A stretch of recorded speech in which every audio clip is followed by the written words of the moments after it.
নমস্কার বন্ধুরা, technical Soumitra YouTube চ্যানেলের আরও একটি নতুন ভিডিওতে তোমাদের সবাইকে স্বাগত।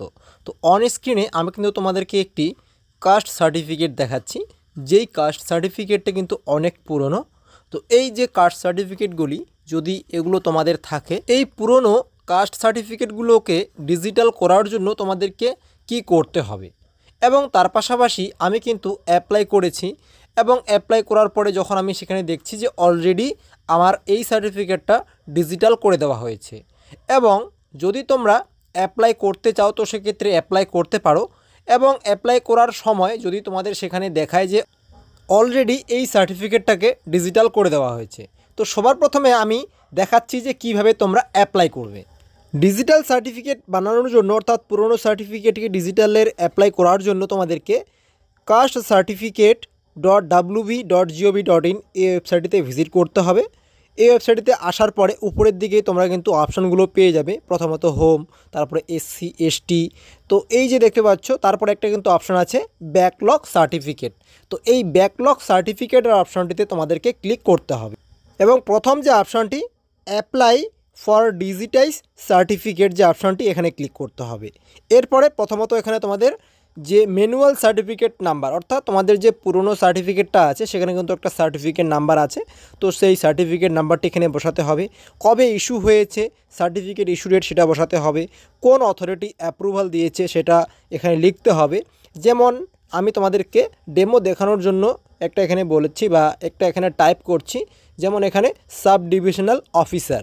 তো সাব ডিভিশনাল অফিসার যে সার্টিফিকেটটা অ্যাপ্লাই করে থাকে, তো সেক্ষেত্রে তোমরা যখন পুরনো সার্টিফিকেটগুলো দেখবে, সেগুলো দেখলেই কিন্তু তোমরা সেখানে বুঝতে পারবে যে সেটা কোন ডিভিশন বা কোন অথরিটি সেটাকে অ্যাপ্রুভ করেছে। যদি সাব ডিভিশনাল অফিসার হয়ে থাকে তো সেক্ষেত্রে সেটা লিখবে, এবং কোন কাস্ট সেটা এখান থেকে চুজ করতে হবে, এবং কোন ট্রাইব সেটা কিন্তু এখান থেকে চুজ করতে হবে, এবং এটা এখান থেকে চুজ করার পরে কোন ধর্ম অর্থাৎ রিলিজিয়ন যেটা সেটা চুজ করতে হবে। তো এগুলো কিন্তু অবশ্যই তোমরা সঠিকভাবে চুজ করবে, অর্থাৎ পুরনো সার্টিফিকেটে যা যা আছে সবগুলো দেখে দেখেই তোমরা কিন্তু এখানে এগুলো চুজ করবে। এবং নিচের দিকে তোমরা যদি দেখো তো সেক্ষেত্রে এখানে কিন্তু ফুল নেম, তো সার্টিফিকেট অনুযায়ী তোমাদের এখানে ফুল নামটা বসাবে, ফাদার নেমটা বসাবে, ডেট অফ বার্থ, জেন্ডার, তারপরে এখানে তোমাদের আধার নাম্বার এন্টার করতে হবে। যদি খাদ্যসাথী নাম্বার থাকে তো সেক্ষেত্রে বসাবে। আর তারপরে যে অপশান একটি মোবাইল নাম্বার দিতে হবে, তারপরে স্টেটটা চুজ করা আছে, ডিস্ট্রিক্টটা চুজ করতে হবে, সাব ডিভিশনটা চুজ করতে হবে। তো আমি এখানে ডিস্ট্রিক্টটা যখনই তোমরা চুজ করবে, তো ডিস্ট্রিক্টটা চুজ করার সঙ্গে সঙ্গে সেই ডিস্ট্রিক্টের আন্ডারে কোন কোন সাব ডিভিশন আছে সেগুলোর লিস্ট কিন্তু তোমরা এখানে পেয়ে যাবে। এখান থেকে তোমরা চুজ করবে, এবং কোন পুলিশ স্টেশন সেটাও কিন্তু তোমাদেরকে এখানে চুজ করতে হবে, এবং তোমাদের পোস্ট অফিসের নামটা কিন্তু এখানে টাইপ করে দিতে হবে।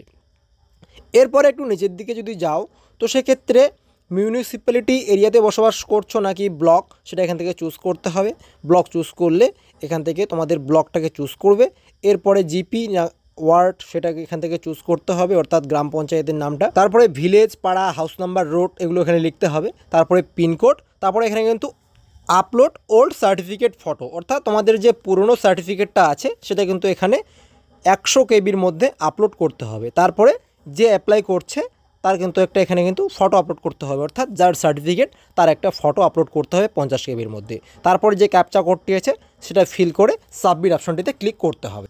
সাবমিট করার সঙ্গে সঙ্গেই আমার ক্ষেত্রে যেটা দেখাচ্ছে এখানে কিন্তু থ্যাংক ইউ বলছে, এবং এখানে বলছে you have already digitise certificate your digital certificate number. তো এখানে কিন্তু সার্টিফিকেট নাম্বারটাও দেখিয়ে দিচ্ছে। তো এরকম যদি তোমাদের ক্ষেত্রেও দেখা দেয় তো সেক্ষেত্রে এই যে সার্টিফিকেট নাম্বারটা এটা বা এই সার্টিফিকেট নাম্বারটি কপি করে তোমরা যদি ডাউনলোড করার চেষ্টা করো তো সেক্ষেত্রে এখানে কিন্তু ডাউনলোড করতে পারবে না। একমাত্র তোমরা এই সার্টিফিকেট নাম্বারটি দিয়ে তোমাদের যে ডিজিলকার আছে সেখানে কিন্তু ডাউনলোড করে রাখতে পারবে। এবং এখানে কিন্তু বিডিও অফিসে বা এসডিও অফিসে কিন্তু কন্ট্যাক্ট করতে বলেছে। যদি তোমাদের ডিজিটাল সার্টিফিকেটের প্রয়োজন হয় তো সেক্ষেত্রে অবশ্যই তোমাদেরকে কিন্তু বিডিও অফিস বা এসডিও অফিসে কিন্তু যোগাযোগ করতেই হবে। তো আমরা সেই সার্টিফিকেট নাম্বারটি দিয়ে একবার সার্টিফিকেটটাকে ডাউনলোড করে যদি দেখি তো সেক্ষেত্রে এখানে কিন্তু রেকর্ড নট ফাউন্ড দেখাবে। এবং আমরা যদি সেই সার্টিফিকেট বা আমাদের যে পুরনো সার্টিফিকেট নাম্বারটা আছে সেই সার্টিফিকেট নাম্বার দিয়ে যদি আমরা সার্টিফিকেটটাকে চেক করি তো সেক্ষেত্রে আমাদের যে এই সার্টিফিকেট নাম্বারটাই কিন্তু আরেকবার দেখাবে যে এটাই আপনার ডিজিটাল সার্টিফিকেট নাম্বার। তো আমরা যখন ডিজিটাল সার্টিফিকেটটাকে ডাউনলোড করতে যাব বা কোথাও ব্যবহার করার জন্য যদি আমাদের প্রয়োজন হয়, তো সেক্ষেত্রে আমাদের কী করণীয় আছে। তো অবশ্যই তোমাদের যদি এই ডিজিটাল সার্টিফিকেটটা প্রয়োজন হয়, তাহলে অবশ্যই তোমাদেরকে কিন্তু একটা অ্যাপ্লিকেশান বিডিও অফিসে বা এসডিও অফিসে দিতে হবে। তো বিডিও অফিসে অ্যাপ্লিকেশান দেওয়ার আগে বা এসডিও অফিসে অ্যাপ্লিকেশান দেওয়ার আগে অবশ্যই সেখানে গিয়ে যোগাযোগ করবে এবং তোমাদের ব্যাপারটা খুলে বলবে যে আমাদের সার্টিফিকেটের প্রয়োজন আছে। তো সেক্ষেত্রে কী করণীয় আছে যদি অ্যাপ্লিকেশান দেওয়ার প্রয়োজন হয়, তো অবশ্যই তোমাদের কিন্তু সেখানে অ্যাপ্লিকেশান দিতে বলবে এবং পরবর্তী স্টেপ কী আছে তোমাদেরকে কিন্তু সেখান থেকে বলে দেওয়া হবে। তো বন্ধুরা, আশা করছি আজকের এই ভিডিওর মাধ্যমে তোমাদেরকে আমি বোঝাতে পেরেছি। যদি তোমাদের অ্যাপ্লাই না হয় ডিজিটাল সার্টিফিকেটের জন্য, এরকম যদি দেখায়, তো সেক্ষেত্রে কোথায় তোমাদের যোগাযোগ করতে হবে। ভিডিওটি ভালো লাগলে অবশ্যই লাইক করবে এবং অবশ্যই ভিডিওটি শেয়ার করে তোমাদের বন্ধুদেরকে জানিয়ে দিবে। ধন্যবাদ।